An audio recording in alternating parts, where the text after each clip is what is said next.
Chapter 3 of Persuasion by Jane Austen, as read from LibriVox by Madame Tusk. This recording is in the public domain.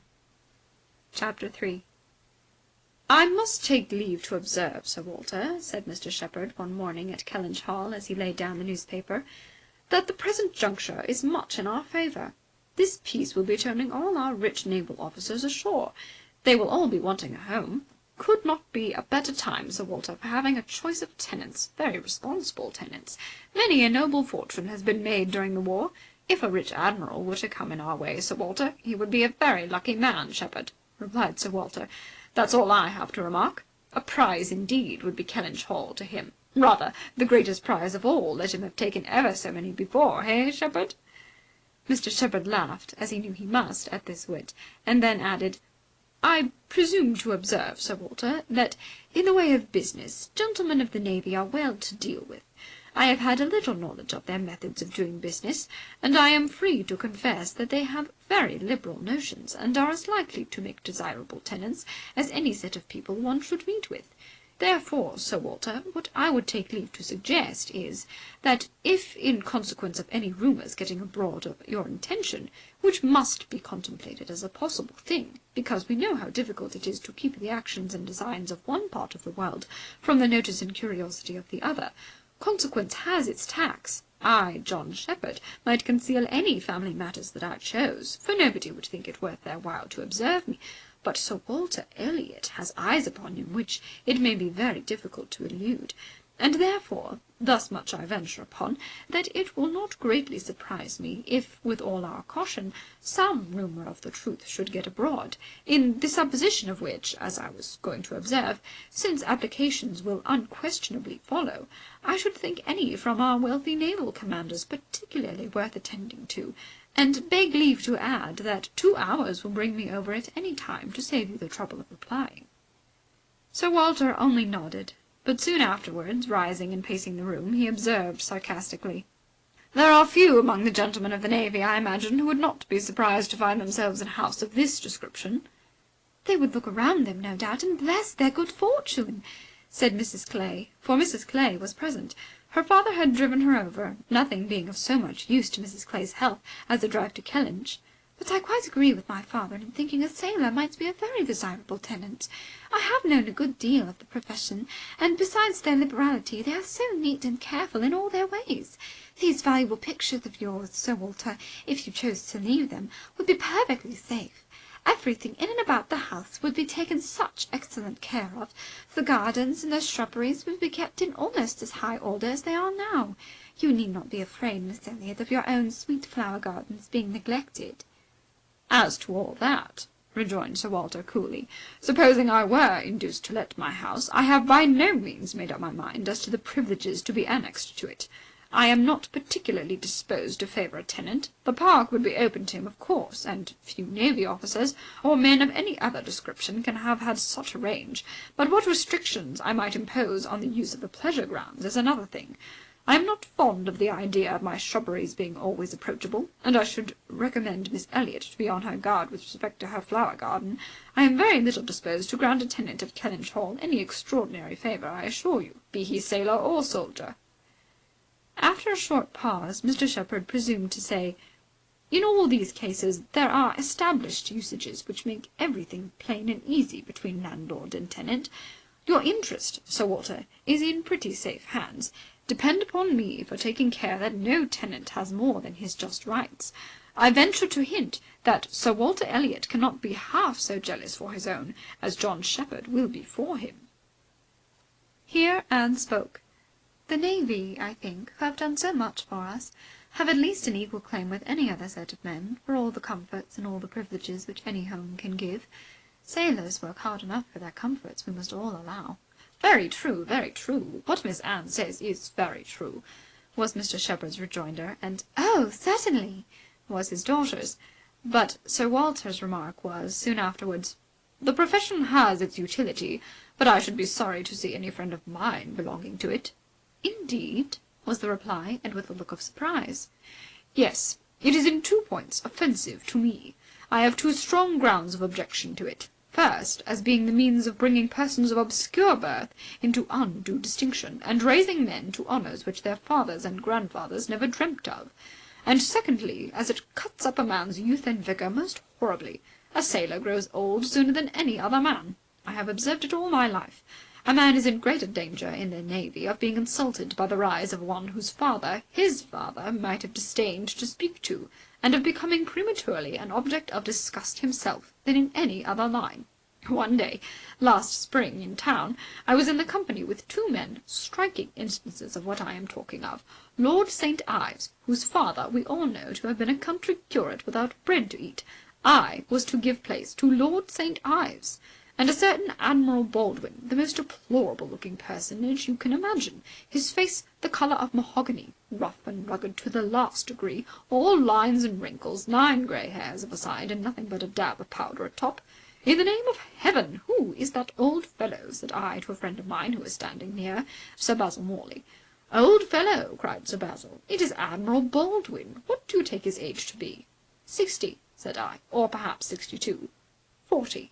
Replied Sir Basil. 40, and no more. Picture to yourself my amazement.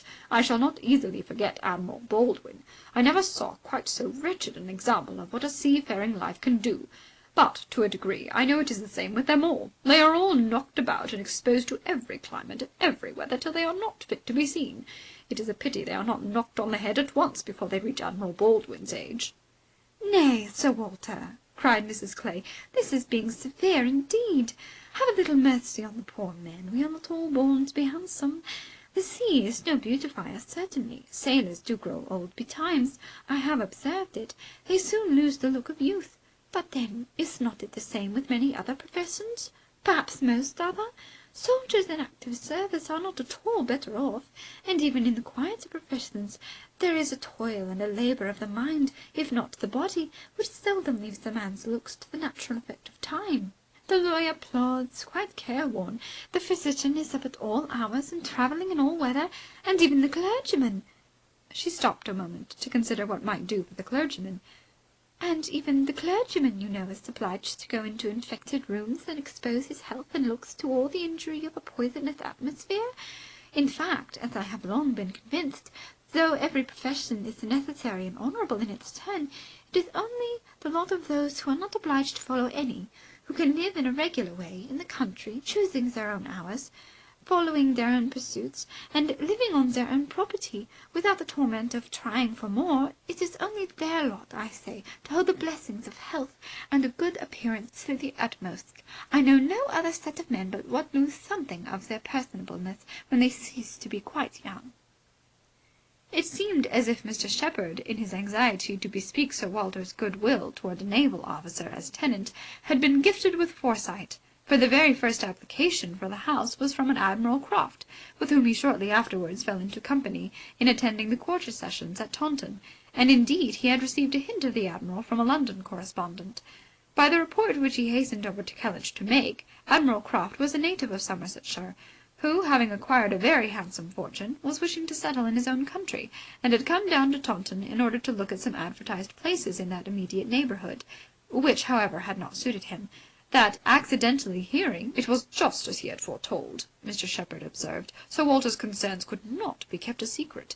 Accidentally hearing of the possibility of Kellynch Hall being to let, and understanding that his, Mr. Shepherd's, connection with the owner, he had introduced himself to him in order to make particular inquiries, and had, in the course of a pretty long conference, expressed as strong an inclination for the place as a man who knew it only by description could feel, and given Mr. Shepherd, in his explicit account of himself, every proof of his being a most responsible, eligible tenant.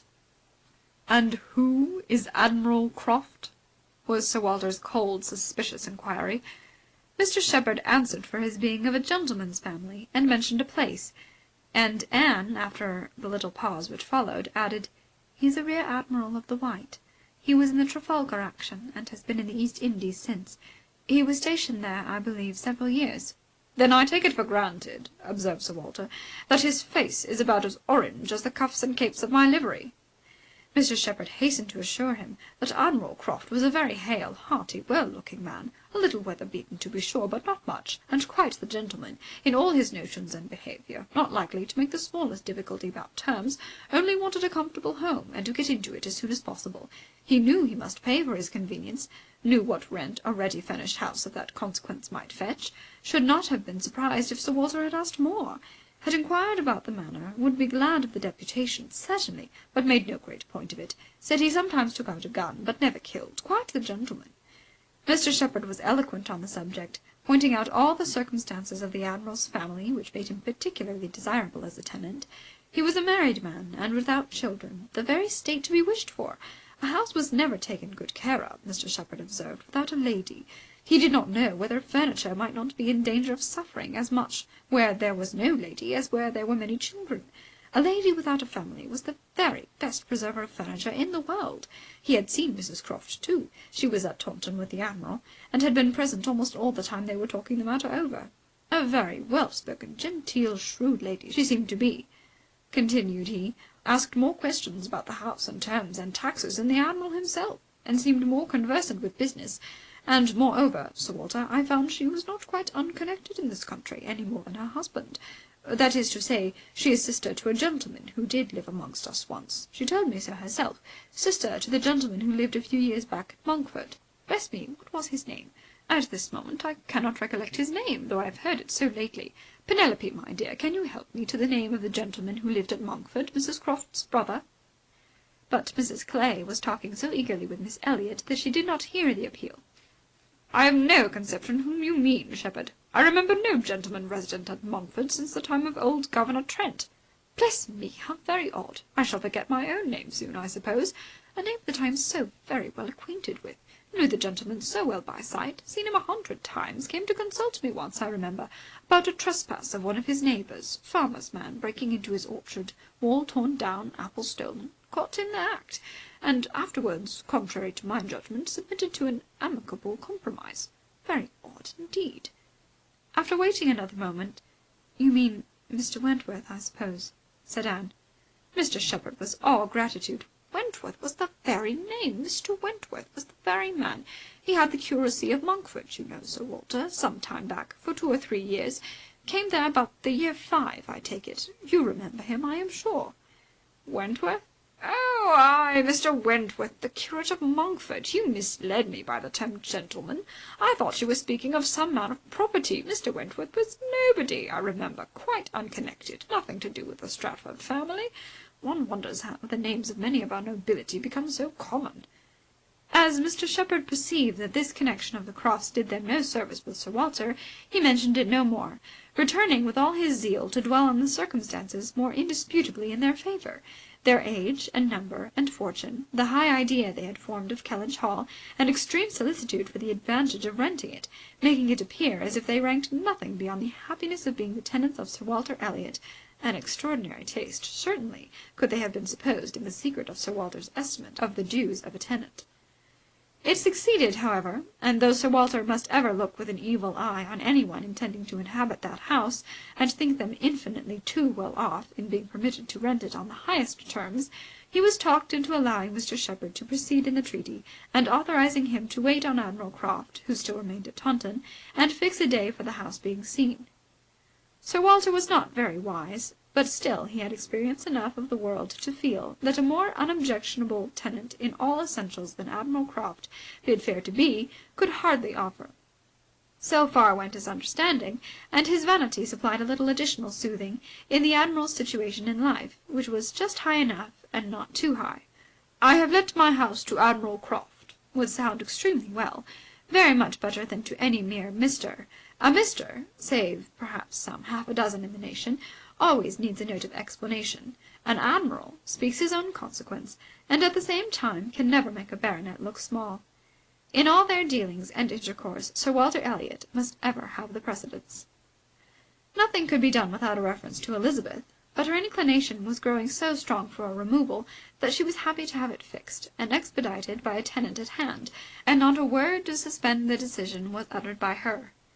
Mr. Shepherd was completely empowered to act, and no sooner had such an end been reached Then Anne, who had been a most attentive listener to the whole, left the room to seek the comfort of cool air for her flushed cheeks, and as she walked along a favourite grove, said with a gentle sigh, "A few months more, and he, perhaps, may be walking here." Chapter 4